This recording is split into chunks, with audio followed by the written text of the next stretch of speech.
दोस्तों ये वही स्थान है जहां पर भगवान श्री कृष्ण ने सबसे पहली बार बांसुरी बजाई थी और आज भी यहां बांसुरी की आवाज सुनाई देती है। जी हां दोस्तों, वृंदावन से करीब 12 किलोमीटर की दूरी पर वंशीवट नाम का स्थान है।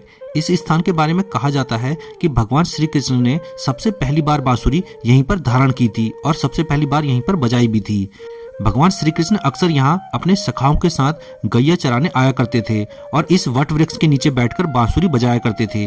इसलिए यहाँ आने वाले श्रद्धालु जब कान लगाकर ध्यान से इस पेड़ पे सुनते हैं तो उनको बांसुरी की आवाज सुनाई देती है।